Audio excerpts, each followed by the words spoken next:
Allohning Al-Haq degan ism sifatlari haqidagi tafsirlar. Bismillah, alhamdulillah va salatu va salam ala rasulillah. Assalomu alaykum va rahmatullohi va barakatuh. Tuvende dehqonlarga Ustaz Abduvali Qori rahimahullohning Qur'on va sunnat nuri ostida Alloh subhanahu va taolaning go'zal ism sifatlarining qisqacha tafsirlari darsliklaridan Allohning Al-Haq degan ism sifatlari haqidagi tafsirlarni o'qiymiz inshaalloh. Ba'da a'udhu billahi minashshaytonirrojim. Allohning Al-Haq degan ism sifatlari haqidagi tafsirlar.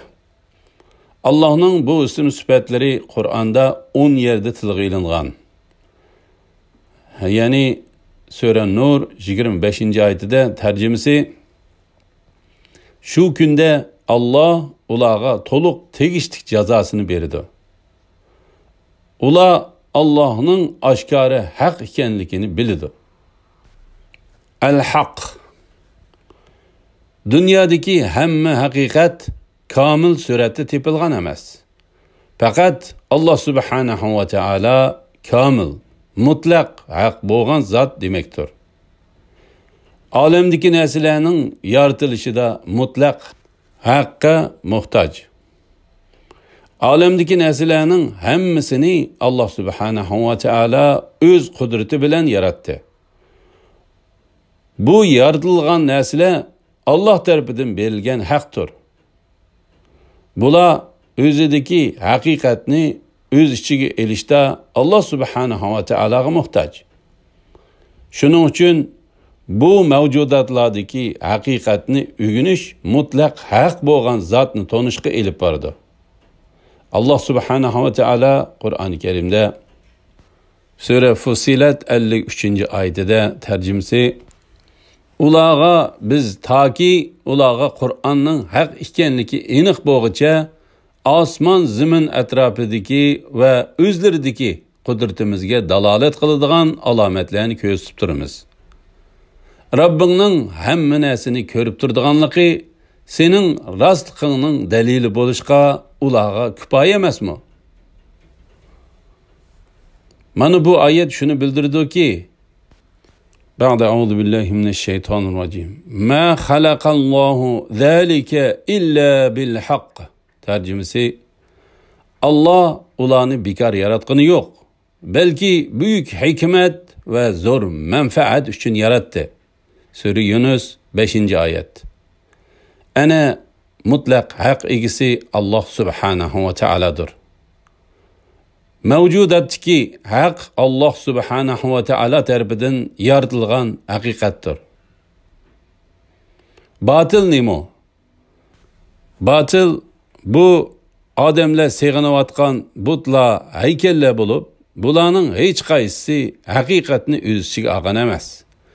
Shuning uchun batil o'zining atrofida uning batilligini bildirmaydigan, uning batilligini yoshirib qoladigan himoyachilarga muhtoj. Shuning uchun bu butparastlar o'zlarining butlarining batil ekanligi bilinib qolmasligi uchun harakat qiladi.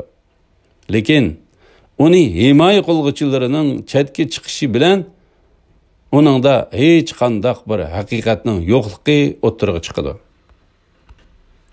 Rasululloh alayhisolatu vassalam dediki, shoir aytgan so'zning eng haqiqati Labib degan shoirning aytgan so'ziki, olamda Allohdan boshqa hamma narsa batil, ya'ni fanidir. Batilning bir ma'nosi hamma narsa fani bo'ladi. Har bir ne'mat cheksiz dunyodan yo'qolib ketadi.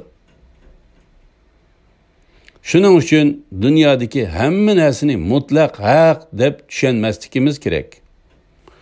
Mutlaq haq egisi Alloh subhanahu va taolodir. Banda Alloh subhanahu va taoloning al-haq sifatini bilgandan keyin o'zining vujudining fani ekanligini bilib, Alloh subhanahu va taolo tarafidan kirgizilgan ruhning ajrildiganligini bilib, qiyomatda haq subhanahu va taoloning huzurida turadiganligini bilib, hayotdagi amallarini Alloh subhanahu va taolo tarafidan kelgan buyruqlarga uyg'unlashtirishi kerakdir. Qur'on va hadislarda Alloh subhanahu va taoloning bu ism sifatlariga aloqador tuvandagi mazmunlar tilga ilingan. Al-Haqqa surasining 1-2 oyatlarida tarjimasi bo'lishi aniq qiyomat. Qiyomat nimadir? Sura Baqara 26-oyati tarjimasi Allah haqiqatan pasha va uningdan kichik narsalarni misol qilib keltirishdan tortinib qolmaydi. Mu'minlar bo'lsa, uni Rabbi tarafidan nozil bo'lgan haqiqat deb biladi. Kofirlar bo'lsa, Allah bu narsalarni misol qilib keltirishdan nimani iroda qiladi deydi. Allah bu misol bilan nurg'un kishilarni uni inkor qilganlikdan ozdirdi va nurg'un kishilarni uni tasdiqlaganlikdan hidoyat qiladi. Shu orqali faqat fosiqlarni ozdirdi. Al-Ahzab 53-oyatida tarjimasi: Ey mu'minlar, payg'ambarning uylariga kirmanglar. Faqat tamoq chaqirilgan vaqtinglarda kiringlar. Boshqa vaqtda ruxsat bilan kirganda tamoqning pishishini kutib o'ltirmanglar. Lekin chaqirilganda kiringlar-yu, tamoq yeb bo'lgandan keyin tarqab ketinglar. Tamoqdan keyin parang selishib o'ltirmanglar. Bu, ya'ni tamoqdan keyin parang selishib o'ltirish payg'ambarni ranjitidi. Payg'ambar buni aytishga sizlardan xijil bo'ladi. Alloh haqni aytishdan xijil bo'lmaydi. Sizlar payg'ambarning ayollaridan bir narsa so'rab olmoqchi bo'lsanglar, parda orqasidan so'rab ilinglar. Mundaq qilish sizlarning dillaringlarni, ularning dillarini eng pok tutadi. Sizlarning Rasulullohni ranjitib qo'yishinglar durust emas. Rasulullohdan keyin uning ayollarini elishsinglarmi, mengi durust emas. Mundaq qilish, ya'ni Rasulullohni ranjitish va uning ayollarini elish haqiqatan Allohning dargohida cho'ng gunohdir. Sura Anbiya 18-oyati tarjimasi: Biz haq orqali botilga hujum qilamiz. Haq botilni yo'qitadi. Botil nagahan yo'qoladi. Ey kuffarlar jamoasi, Allah'ni balası ba, xotunu ba deb süpetligen sözünladın silegi vay.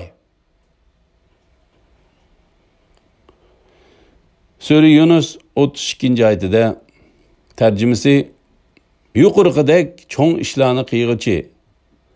Sizlarning haqiqiy Rabbinglar ana shu Allohdir. Haqiqatdan qolsa, gumrohlikdan g'ayri narsa mavjud emas. Nimishqa imandan yüz o'rib, gumrohlikqa burilib ketsizlar? Sura Isro 81-oyati tarjimasi: Haqiqat, ya'ni islom keldi. Batil, ya'ni kufri yo'qoldi.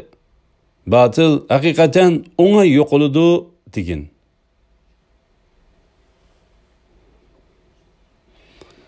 Rasul sallallohu alayhi vasallam hadislardan tarjimasi: İbn Abbas radiyallohu anhuma mundaq deydi.